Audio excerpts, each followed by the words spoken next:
Mario y los superhéroes.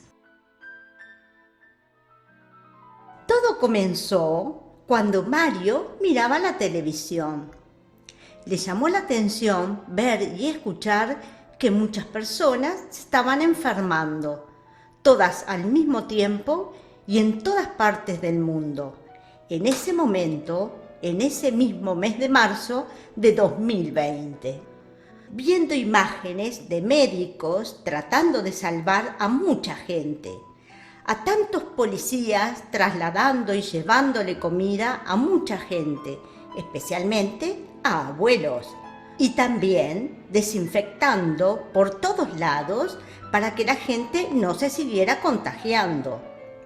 Imágenes de personas aplaudiendo desde sus balcones en agradecimiento y también a enfermeros aplaudiendo a todas las personas que iban saliendo de los hospitales ya curados. Mario, en su asombro por lo que veía, pensó y le dijo a su papá: «Estos sí que son superhéroes».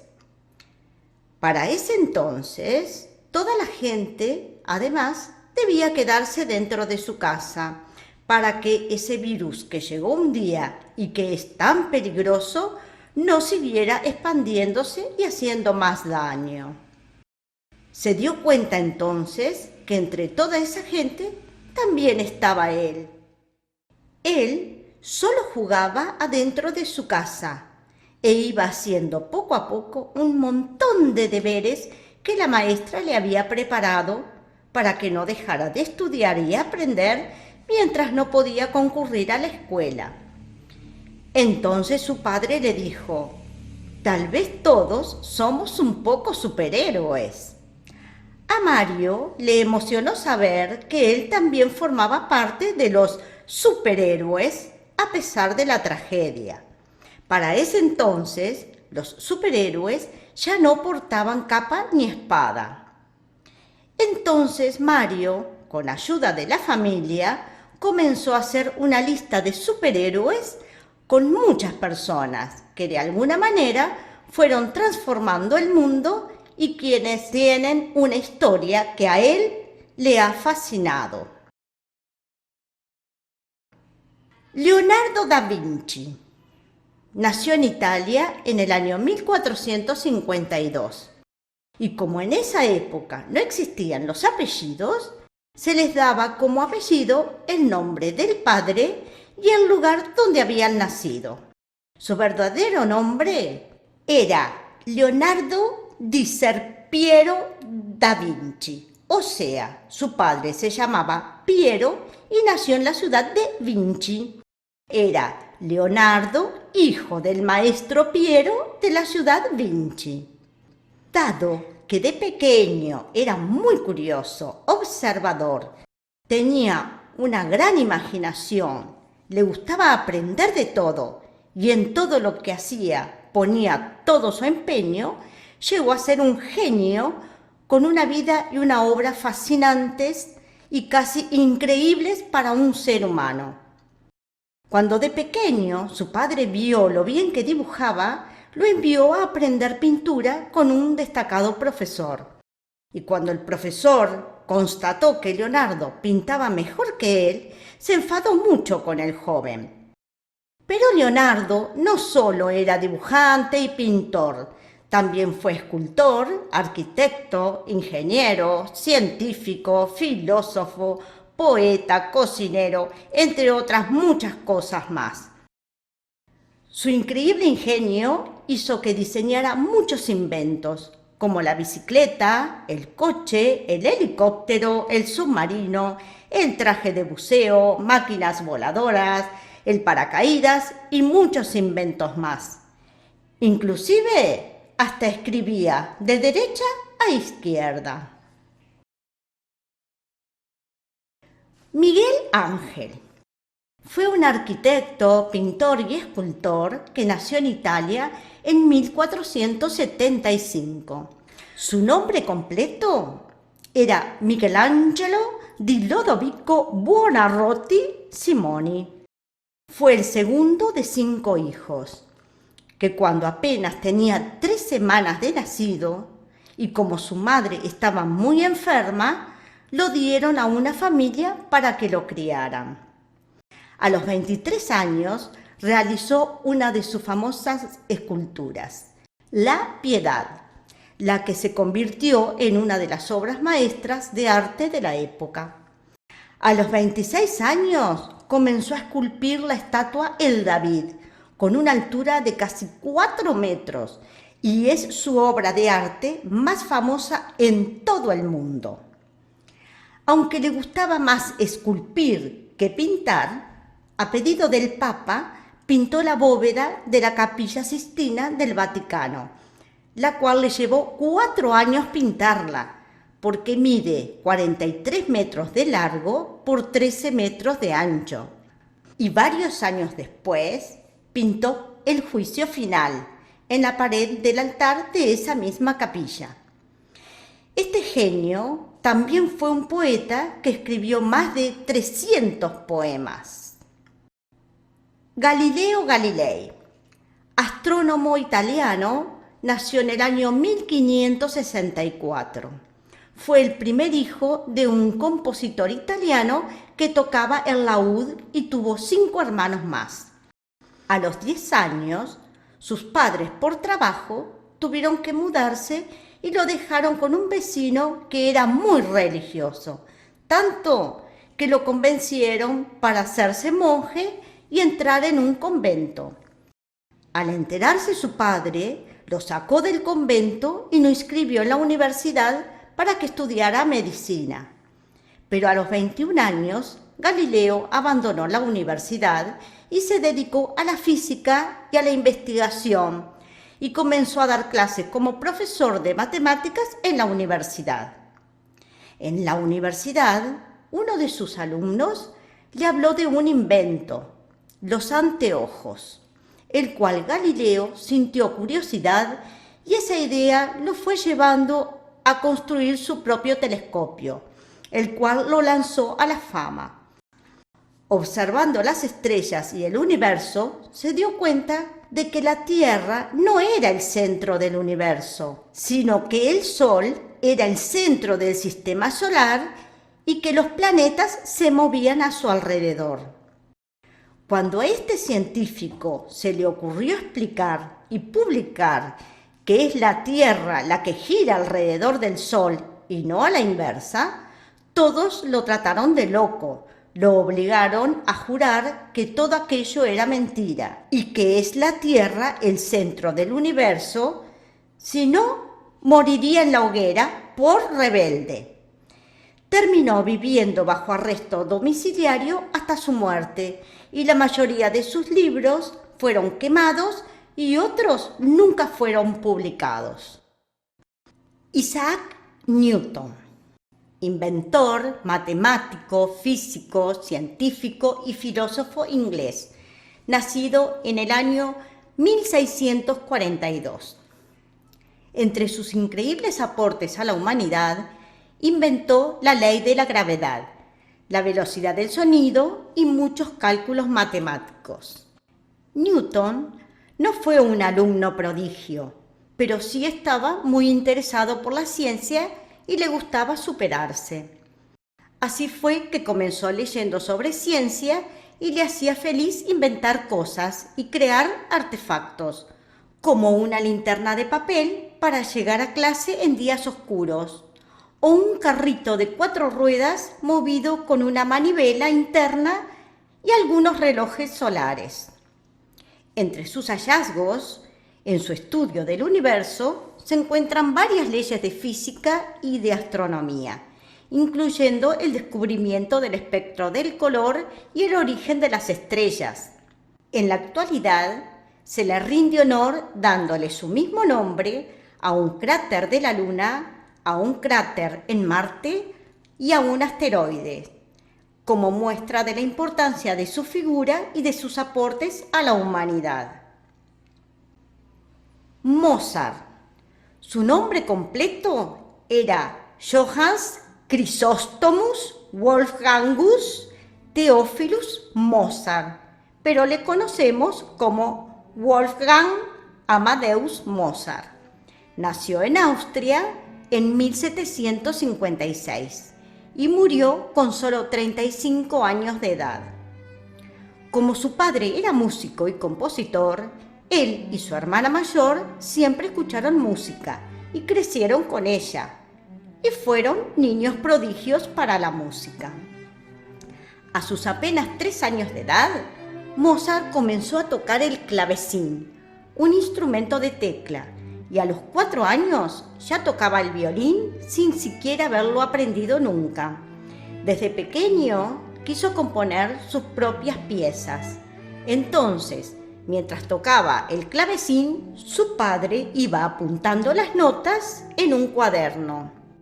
Así, a los 8 años, compuso su primera sinfonía y a los 12, su primera ópera. Los niños nunca fueron a la escuela porque viajaban mucho con su padre, dando conciertos por toda Europa. Entonces su padre fue su profesor. Durante los viajes cargaban con todo tipo de libros para que su papá les pudiera enseñar a los pequeños. Mozart escribió infinidad de composiciones de diferentes estilos musicales y para diferentes instrumentos, inclusive para orquestas enteras. Lo más destacado es que jamás tuvo que hacer ni una corrección en sus partituras. Cuando escuchamos a Mozart, no podemos evitar sentirnos alegres y serenos. Su música tiene tanta magia que puede llegarnos a todos sin importar la edad ni el momento. El científico Albert Einstein le dedicó una bellísima reflexión. No podemos perder la fe en la humanidad sabiendo que Mozart fue un hombre. Julio Verne, hijo de navegantes escoceses, nació en Francia en el año 1828 y tenía 4 hermanos. Su infancia fue tranquila hasta que a los 11 años intentó embarcarse en un barco con destino a la India. A pesar de que su padre al encontrarlo lo reprimió y castigó, él seguía pensando en la aventura y en explorar otros lugares. Como su padre deseaba que fuera abogado, estudió filosofía y leyes. Luego consiguió un trabajo como agente de bolsa que le permitió viajar, pero lo que más le gustaba era escribir. Muchos años después conoció a un editor que se interesó por sus textos y le animó a publicar 5 semanas en Globo. La obra tuvo mucho éxito y Verne consiguió un contrato para escribir 2 novelas cada año. Así es que comenzó a dedicarse plenamente a la literatura y su fama aumentaba cada día más. Gracias a sus viajes, a su interés por la revolución industrial y la tecnología, fue capaz de imaginarse objetos que aún no se habían creado y que él podía imaginar y describir perfectamente, como cohetes, submarinos, helicópteros y hasta el aire acondicionado.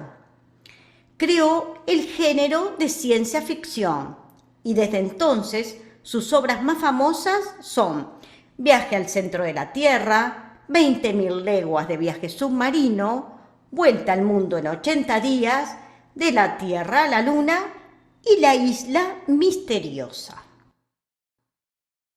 Thomas Alva Edison, inventor estadounidense que nació en el año 1847, uno de los más grandes inventores del siglo XIX y XX. Se le considera el inventor más importante de Estados Unidos porque llegó a crear más de 1000 dispositivos, entre ellos las bombillas, el fonógrafo, que es una máquina para escuchar música, o la cámara de cine. De niño, muy inquieto, tuvo varios incidentes en la escuela, pero el peor fue cuando un profesor le dijo que no se destacaría en nada y regresó llorando a su casa. Al llegar a su casa, le dijo a su madre: «Mi maestro me dio esta nota y me dijo que solo se la diera a mi madre». Cuando su madre leyó la carta del maestro en voz alta para su hijo, sus ojos se le llenaron de lágrimas. Ella le leyó: «Su hijo es un genio. Esta escuela es muy pequeña para él y no tenemos buenos maestros para poder enseñarle. Por favor, enséñele usted», ya que su madre era maestra. Muchos años después, la madre de Edison falleció. Un día, él, ordenando algunas cosas antiguas de la familia, de pronto vio un papel doblado en el escritorio. Lo tomó y lo abrió. En el papel estaba escrito: «Su hijo está mentalmente enfermo y no podemos permitirle que venga más a la escuela». Edison lloró por horas y quedó acongojado. Y una vez recuperado, escribió en su diario: «Thomas Alva Edison fue un niño mentalmente enfermo, pero por una madre heroica se pudo convertir en el genio del siglo». Es imposible negar que se trata de una de las mentes más brillantes, a la que además unió mucha paciencia. Cuando inventó la lamparita, realizó miles de experimentos, hasta que funcionó. Tiempo después, un joven periodista le preguntó qué sentía sobre tanto fracaso que tuvo. Su respuesta fue: «No fracasé ni una sola vez, solo fue un proceso de 2000 pasos». Nikola Tesla, el genio que iluminó el mundo, tan brillante como desconocido. En el año 1856, el futuro inventor llegaba al mundo, mientras afuera diluviaba y relampagueaba. «Mal presagio», dijo la partera de la familia, «va a ser hijo de la oscuridad». A lo que la madre respondió con una sonrisa: «Nikola va a ser hijo de la luz y de las ideas». Aunque nació en Croacia, su verdadera nacionalidad es serbia como sus padres. Este hombre ha sido uno de los más adelantados en su tiempo y en toda la historia. No solo era un prolífico inventor, sino que sus ideas estaban tan avanzadas que a inicios del siglo XX ya había inventado las bases para lo que hoy conocemos como las redes para celulares, por ser el inventor de la tecnología inalámbrica. Aunque de alguna forma inventó el control remoto, los rayos X y muchas otras tecnologías que aún se utilizan, nunca obtuvo en vida el reconocimiento justo por su trabajo. Sus invenciones hicieron enriquecer a aquellos que las pusieron en práctica, porque él era muy humilde y por problemas económicos tuvo que vender sus patentes. Falleció muy pobre, dejando un sinfín de trabajos y documentos con los que otros se hicieron ricos. Al día de hoy, el nombre de Tesla ha recuperado su brillo, esa luz que nos trajo el progreso de alguien que solo buscó poner la ciencia al servicio de la humanidad. Nikola nunca tuvo la oportunidad de obtener beneficios de su inteligencia y sus grandes hallazgos. De hecho, Marconi no fue el único que se aprovechó de sus descubrimientos y hasta recibió el premio Nobel por el invento de la radio, que cuando se supo que el verdadero inventor fue Tesla, a Marconi le retiraron el registro y la patente por tal invento. Un verdadero genio, un hombre único y ejemplar, que entre tantas frases para la reflexión nos dejó, por ejemplo: «En realidad, no me preocupa que quieran robar mis ideas, me preocupa que ellos no las tengan». El futuro mostrará los resultados y juzgará a cada uno por sus logros. La ignorancia es el motor de las guerras. Solo el conocimiento y la ilustración pueden traer la paz. De todas las cosas que conozco, las que más me gustan son los libros. Albert Einstein nació en Alemania en 1879, en el seno de una familia judía. Einstein no comenzó a hablar hasta los 3 años y a leer hasta los 7 años. Esto, junto a que era un niño solitario, hizo pensar a sus padres que podría sufrir alguna discapacidad intelectual.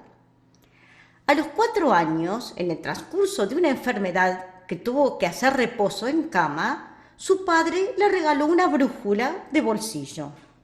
Para el curioso Einstein, este acontecimiento sería determinante, ya que tanto le fascinó el hecho de que aquella aguja siempre apuntara en la misma dirección sin estar en contacto con nada. Además, estuvo muy influenciado por su tío ingeniero Jacob Einstein, quien le daba libros de ciencia para que leyera. Un día su padre y su tío montaron un taller donde realizaban experimentos tecnológicos de la época, y el joven Einstein creció impregnándose de ese espíritu inquieto y amante de la ciencia.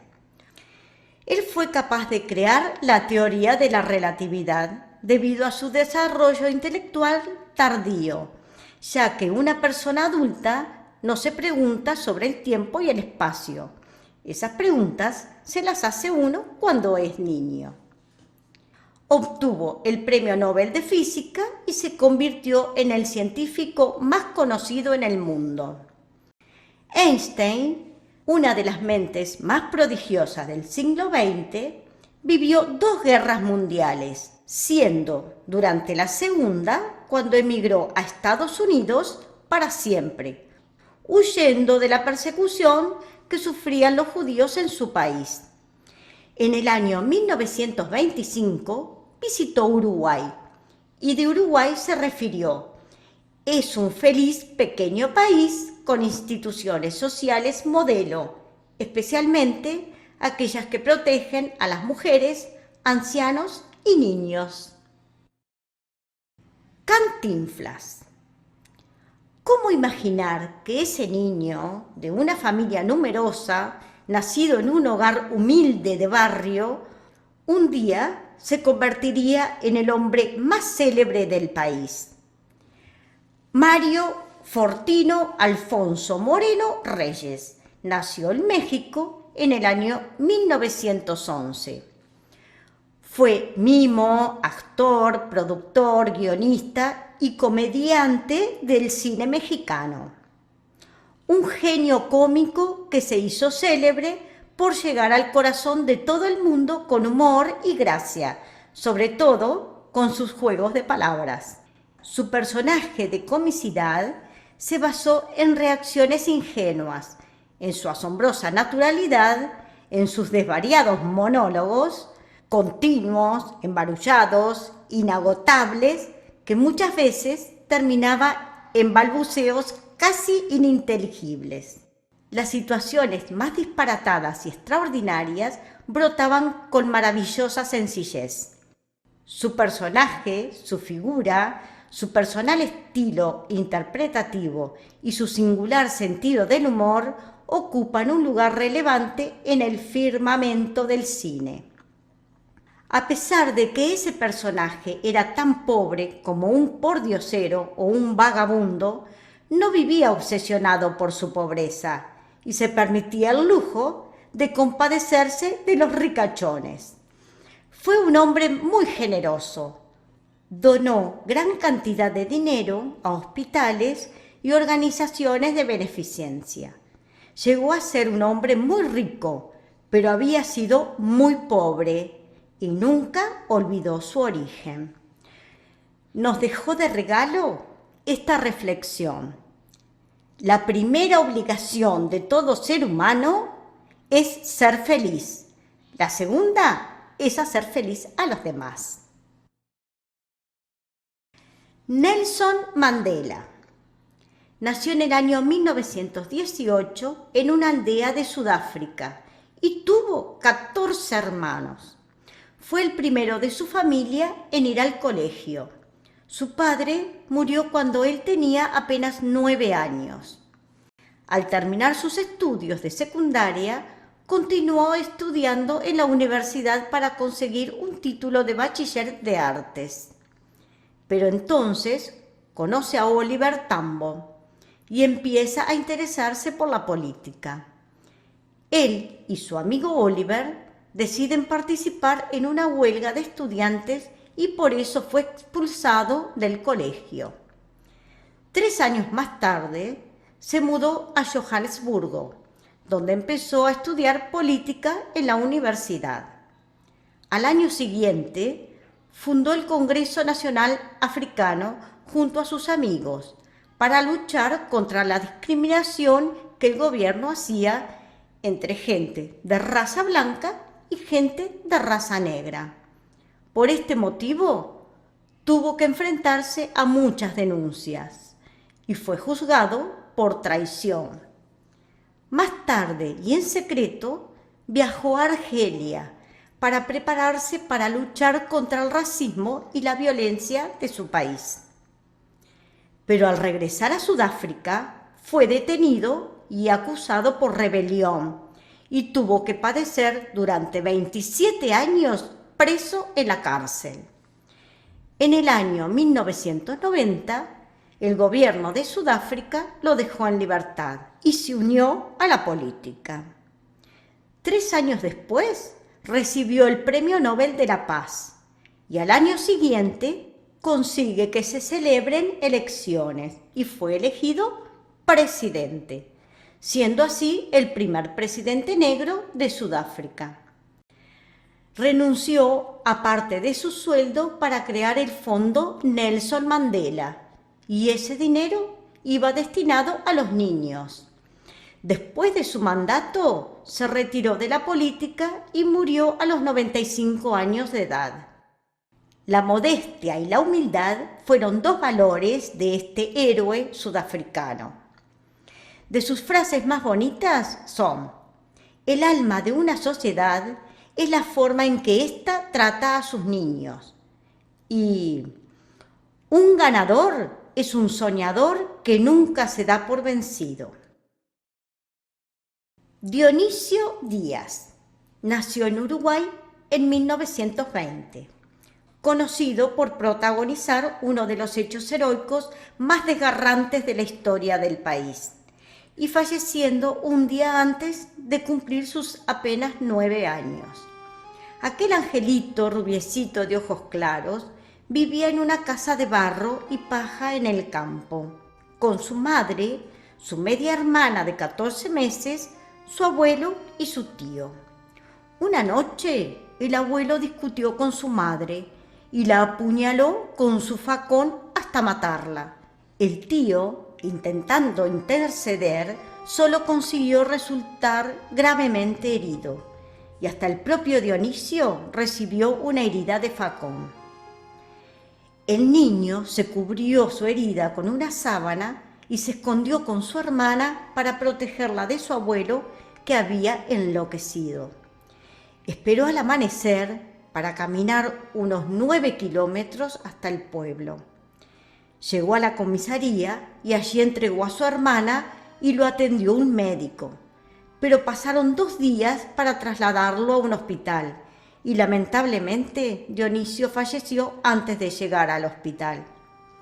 La historia de Dionisio se convirtió en una leyenda de la cultura uruguaya.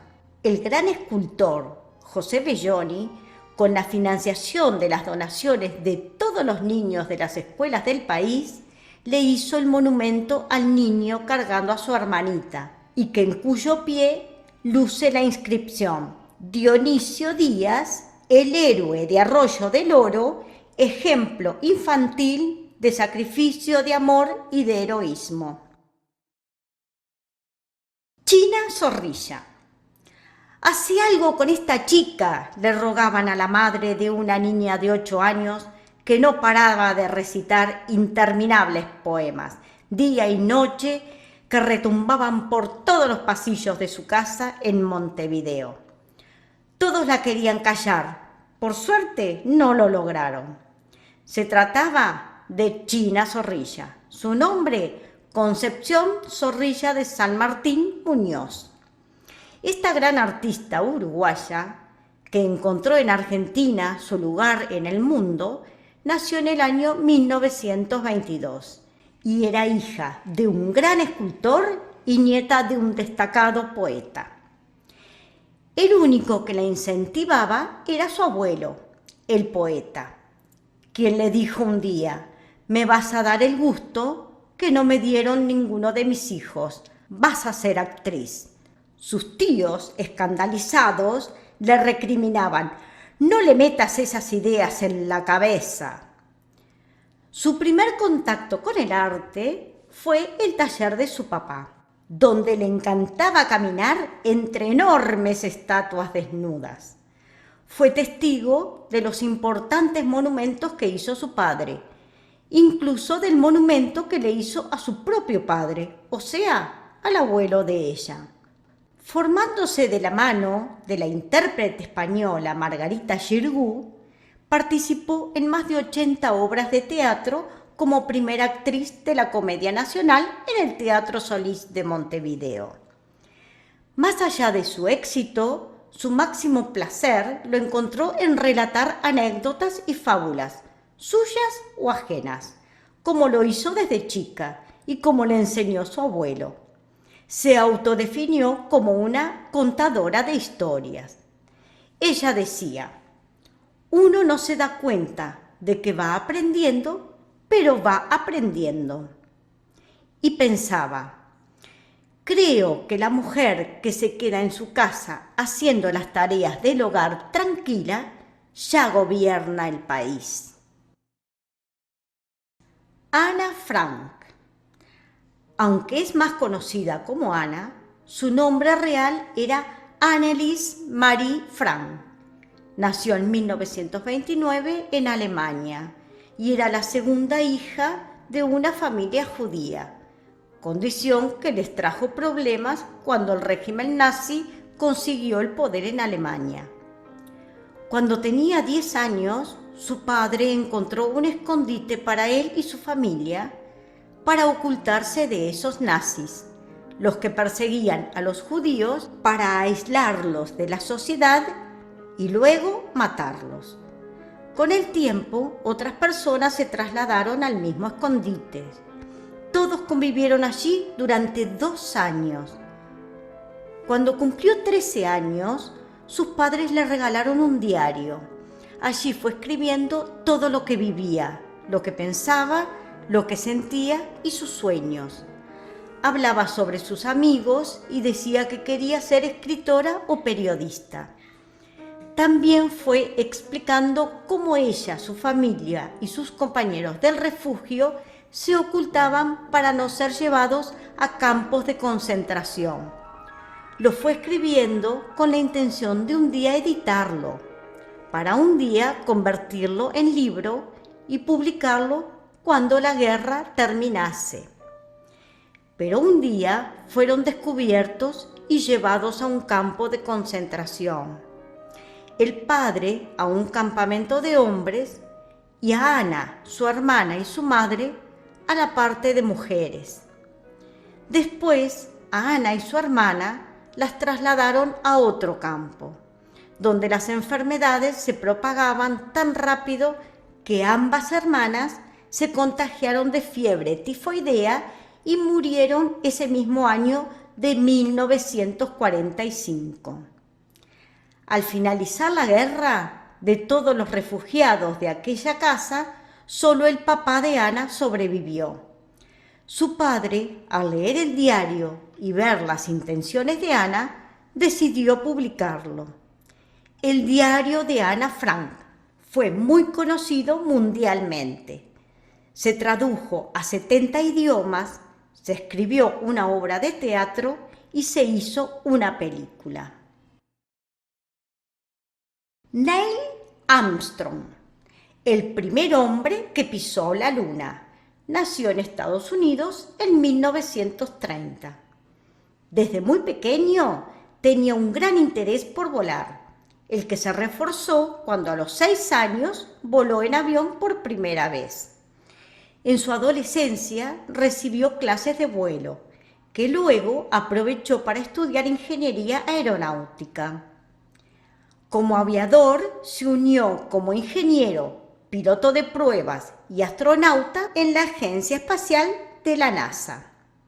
Fue allí donde probó más de 200 modelos diferentes de aviones, cohetes, helicópteros y planeadores, lo que le daría la experiencia necesaria para participar en el programa espacial Apolo. El 16 de julio de 1969 se lleva a cabo la misión del Apolo 11, despegando el cohete Saturn V con los 3 astronautas, Neil Armstrong, Michael Collins y Edwin Aldrin. Caminó a la Luna llegando el día 20. Mientras Collins quedó orbitando la Luna en la nave espacial Columbia, los otros 2 astronautas desde el módulo Lunar Eagle alunizaron sobre la superficie de la Luna y Armstrong fue el primer hombre en pisar nuestro satélite. Luego lo hizo Aldrin. Esta gran hazaña fue retransmitida por televisión pública y más de 500 millones de personas vieron llegar al hombre a la Luna. En la transmisión, Armstrong expresó la frase que se hizo mundialmente famosa: es un pequeño paso para el hombre, pero un gran salto para la humanidad. El 24 regresaron a la Tierra y tuvieron que quedar en cuarentena. Más allá del primer hombre en pisar la Luna, los héroes de esta historia fueron los 3 astronautas del Apolo 11. Jane Goodall nació en Londres en el año 1934, investigadora de primates y la mayor experta en chimpancés de todo el mundo. Desde muy pequeña estuvo rodeada de animales y sentía una gran fascinación por África. A los 23 años viajó a Kenia y Tanganica, donde comenzó su trabajo de investigación sobre los chimpancés, dedicando 58 años de su vida al estudio de estos y a la lucha por la conservación y el bienestar de los animales. Jane comprobó que los chimpancés no eran solo los pacíficos y amables animales que en un principio creyó. También se organizan en comunidades guerreras, atacando a sus vecinos, algo parecido a las guerras humanas. Constató que eran más parecidos a los humanos de lo que jamás había imaginado. Incluso observó entre ellos sentimientos similares al odio, al amor, al miedo o a la desesperación. Estudiando la forma de relacionarse entre sí, vio cómo jugaban, se tocaban, abrazaban, se tomaban de las manos e incluso se besaban, muy parecido a nosotros los humanos. Tomás Goulet, diseñador gráfico publicitario, ilustrador, humorista gráfico y creador de dibujos animados, quien nació en Argentina en el año 1948, ha vivido gran parte de su vida en Italia, desempeñándose como ilustrador para diversas empresas del medio, para revistas y la prensa italiana. Además, ha trabajado para importantes empresas de distintos países de Europa y América. Más allá del gran dibujante que es Tomás y los tantos premios que ha recibido en su trayectoria, Mario se siente honrado que este destacado profesional y gran persona se haya ofrecido a ilustrar los personajes de los cuentos de las sagas Mario. Por ese motivo, se siente feliz y agradecido con Tomás.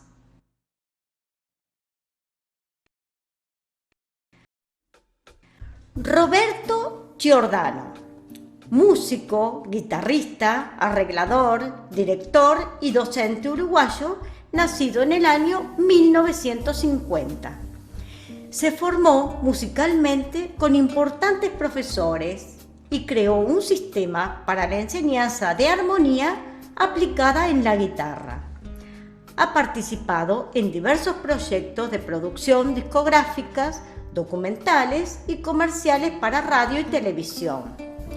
Ha trabajado con innumerables y destacados artistas uruguayos y extranjeros, desempeñándose como arreglador y compositor para la Orquesta Sinfónica Municipal de Montevideo, la Orquesta Filarmónica, el Coro Municipal e integrando la Banda Sinfónica Municipal. Ha organizado arreglos para festivales internacionales de Uruguay y otros países. Produjo a varios cantantes y fue elegido como el mejor arreglador uruguayo, recibiendo el premio Eduardo Fabini. Lo curioso de este gran músico es que durante la infancia, mientras sus hermanos iban a aprender música, él dejó de concurrir porque no sentía interés. Recién a partir de los 16 años de edad le llegó la vocación por este arte, del que se ha dedicado toda su vida, siendo el único de sus hermanos que continuó con la música y uno de los pocos uruguayos en poder darse el lujo de vivir de ella. Luis Alvariza nació en Uruguay en el año 1953.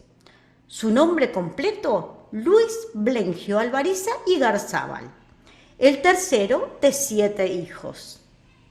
Su hermana Estela, 1 año y medio mayor que él, siempre le sacaba los calcetines y le metía los dedos en los ojos y en la boca, hasta que un día, muy sorprendida, dijo: «Y tenía dientitos».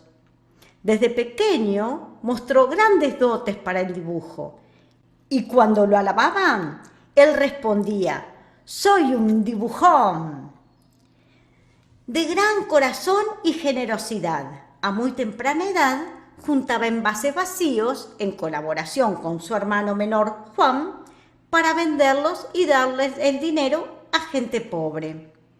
Su canción favorita de niño era Monerías, la que ejecutaba en el piano, instrumento que aprendió a tocar de forma autodidacta, igualmente que la guitarra. Observando, adquirió la base musical de su padre, que era profesor de piano, y su hermana mayor, Leonor, también pianista. Pero Luis no solo era un dibujón.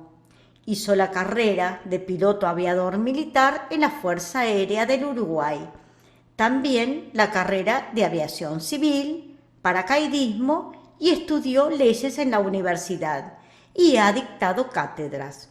Al retirarse, comenzó a estudiar pintura e impresionó inmensamente a todos quienes tuvieron la oportunidad de conocer sus maravillosas obras. Gustavo el Príncipe Pena. Admirado por sus colegas, desconocido por el público y reconocido después de su muerte. Su nombre completo, Gustavo José Pena Casanova, y nació en Uruguay en 1955. Creador sensible y misterioso, renace gracias al documental biográfico escrito y dirigido por su hija. Sus padres deseaban que fuera médico, pero él, desde muy pequeño, se abrazaba con fuerza a una radio que había en su casa. Cuando era todavía un niño, supo una mañana que su madre había fallecido. Saltó de la cama, corrió hasta su habitación, la miró y antes de ponerse a llorar, se fue rápido a buscar la guitarra, que aprendía a tocar de a poco y de manera autodidacta, e improvisó una canción para ella, lo que hizo por primera vez en su vida.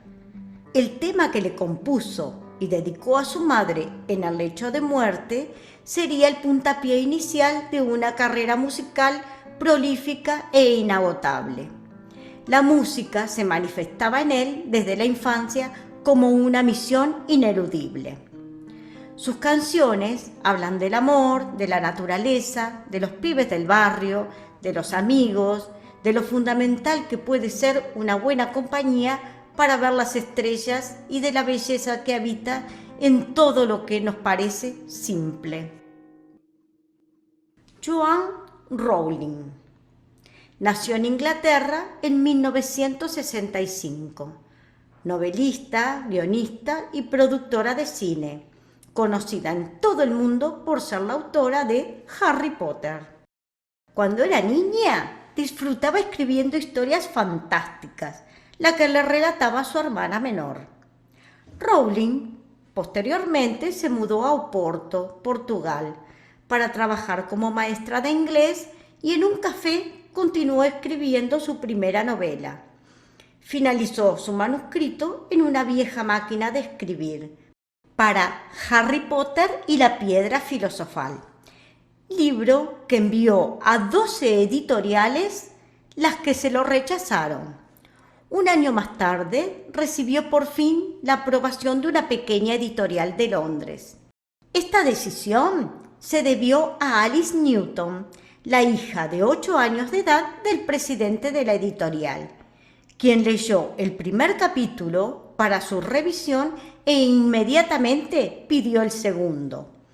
Si bien la editorial aceptó publicar el libro, le sugirió que no firmara su manuscrito con nombre de mujer, ya que creía que los jóvenes no tendrían interés en libros escritos por una mujer, y le aconsejó conseguirse un trabajo, ya que pensaba que tenía pocas posibilidades de ganar dinero con libros para niños. Al fin se publicó la primera edición y actualmente es una de las escritoras juveniles de mayor éxito mundial, con muchos premios, y sus obras han sido traducidas a 65 idiomas. Una de sus muchas frases que nos ha regalado es: no importa cómo nacemos, sino en qué nos convertimos. Tragedia de los Andes, la mayor historia de supervivencia. El viernes 13 de octubre de 1972, un avión que trasladaba al equipo uruguayo de rugby a Chile para una competencia se estrelló en la cordillera de los Andes en medio de una tormenta. De las 45 personas que viajaban, murieron 13 en el momento del accidente y otros 4 a la mañana siguiente. El resto comenzó a luchar por sobrevivir en condiciones climáticas hostiles, con temperaturas de entre 25 y 42 grados bajo cero, sin ropa adecuada, sin alimentos y sin saber dónde estaban. Al 10º día se enteraron por una radio a pilas que los equipos de rescate habían abandonado su búsqueda. Los jóvenes que viajaban en el avión eran chicos mimados, que de pronto se les tuvieron que ingeniar para, con lo poco que tenían, fabricar guantes con los forros de los asientos del avión, botas con los almohadones y lentes con plásticos para evitar encandilarse con el reflejo del sol en la nieve. Saber que en su país ya habían abandonado la búsqueda, haber pasado más de 10 días sin comer y haber sobrevivido a un devastador alud que acabó con la vida de otros 8 de ellos, supieron que tenían que ir a buscar ayuda por sus propios medios. El 12 de diciembre, debilitados y sin equipos, 3 de ellos emprendieron el recorrido por los picos más elevados de la montaña, buscando encontrar una salida.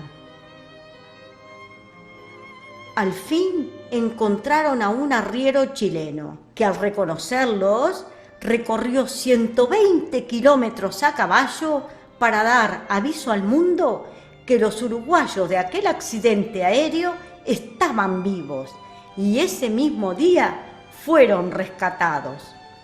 Sergio Catalán, el arriero, fue también un gran héroe que les devolvió la esperanza de la vida a aquellos 16 sobrevivientes. 5 de ellos cumplió años en la cordillera de los Andes. Fernando Parrado, quien perdió a su mamá y su hermana en ese viaje, nos ha ofrecido reflexiones sobre la familia. Lo verdaderamente valioso está en casa, la familia. Ningún éxito en la vida merece el fracaso de la familia. Genios en los que nadie creía y cambiaron al mundo. Inventores de renombre, visionarios y mentes privilegiadas. Hoy en día son considerados genios, pero antes de alcanzar el éxito también fracasaron.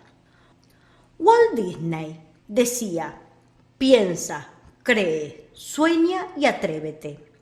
De joven, Walt tampoco tuvo fácil sus inicios. Fue despedido porque el director de su periódico indicó que le faltaba imaginación y sus ideas no eran buenas. Apenas un año después de fundar la empresa, terminó en bancarrota. Su situación era tan complicada que hasta tuvo que vender su cámara para poder pagarse el viaje a Hollywood, la meca del cine. Disney tuvo muchos negocios que fracasaron, incluso antes del estreno de su primera película, Blancanieves. Y cuando todo le empezó a ir bien con los dibujos animados, decidió soñar en grande y arriesgarse en construir una ciudad para los niños. Y lo logró. Es la que hoy se conoce como la fábrica de los sueños. Steven Spielberg. A Spielberg lo rechazaron 3 veces de la universidad donde quería estudiar cinematografía por fallar en las pruebas de ingreso. Tuvo que buscar otra universidad, pero abandonó los estudios para dedicarse a ser director de cine y hoy es uno de los directores más importantes de Hollywood. Su primera película la rodó como aficionado a los 12 años y a los 13 consiguió un premio por una película de guerra de 40 minutos y a los 17 años ya había realizado una ambiciosa producción de más de 2 horas. Jim Carrey tuvo una infancia difícil. Debió abandonar la escuela para sostener a su familia, limpiando pisos porque la empresa de su padre había quebrado. Incluso debió dormir en una furgoneta porque no podía pagarse una vivienda. Para superar sus adversidades, se trazó como meta hacer reír al resto de las personas y terminó convirtiéndose en uno de los actores cómicos más populares de la televisión norteamericana. Fred Astaire. En el primer casting, los jueces escribieron: no sabe actuar ni bailar y no tiene estilo ni para el baile ni la actuación. Astaire se convirtió en uno de los principales bailarines de los Estados Unidos y de los más famosos de todos los tiempos en todo el mundo. Vincent van Gogh. En vida solo vendió uno de sus cuadros y no cuenta porque fue un amigo quien lo compró. Vivía casi mendigando para poder crear sus cuadros. Hoy en día sus cuadros están entre los más valiosos y su trabajo no tiene precio. Coca-Cola. Al comienzo, la Coca-Cola era solo un producto que se vendía en farmacias. Nadie daba un céntimo por la empresa. De hecho, durante su primer año en el mercado, la empresa Coca-Cola vendió solo 400 botellas. Elvis Presley, el astro del rock and roll, fue despedido durante su primera presentación. Un gran manager del momento le dijo: No llegarás a ningún lado, hijo. Tienes que regresar a manejar un camión. Pero Elvis se convirtió en el rey. Michael Jordan. A pesar de haber sido excluido del equipo de baloncesto en sus comienzos, llegó a ganar 5 veces el premio al jugador más valioso de la NBA. Hoy en día está entre los 3 mejores jugadores de la historia de Estados Unidos. Aunque lo más valioso de él es la humildad con que acepta que todos sus triunfos los debe a las innumerables veces que no tuvo éxito. Una frase interesante de Jordan es: algunas personas quieren que algo ocurra, otras sueñan con que pasará, otras hacen que suceda. Stephen King. Por su falta de autoestima y frustrado con su primera novela, la tiró a la basura. Por suerte, su esposa la encontró y la recuperó. Al día de hoy, sus 49 novelas han vendido más de 350 millones de copias y en la actualidad muchísimas series y películas se basan en ellas. Charles Darwin. Considerado con falta de visión médica, todos y cada uno de sus profesores, y entre ellos su padre, le consideraban un chico con bajo nivel intelectual. Sin embargo, es quien se convirtió en el padre de la evolución. Interesantes frases de él. Nunca fracasarás, solo obtendrás una experiencia muy valiosa. Si quieres tener éxito, tienes que aprender a fracasar. Steve Jobs. Steve jamás culminó la universidad y luego de 10 años trabajando en Apple, la compañía que él mismo fundó, fue destituido. Pero para esta mente brillante de la informática y la electrónica, el despido significó el renacer de su carrera que le permitió regresar a Apple como director ejecutivo y volverse uno de los personajes más influyentes de nuestros tiempos. Graham Bell. En el momento en que Graham Bell inventó el teléfono, allá por el año 1876, consiguió mostrarle su invento al presidente de los Estados Unidos. Y éste le dijo: ¡qué invento más sorprendente! Pero, ¿a quién se le va a ocurrir tener uno? Una idea loca: la televisión. A principios del siglo XX fue inventado un método que permitía la transmisión de una imagen en movimiento a distancia. Pero la televisión apareció unas décadas después porque nadie quería invertir en un proyecto que creían que no tendría éxito. En 1926, un inventor dijo: aunque técnicamente la televisión es posible, no tiene ningún sentido desde el punto de vista comercial.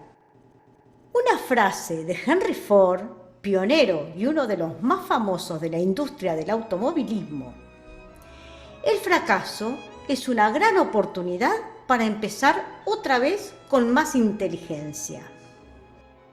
¿Quién dice que tú no eres el siguiente en la lista de grandes genios que cambiarán al mundo?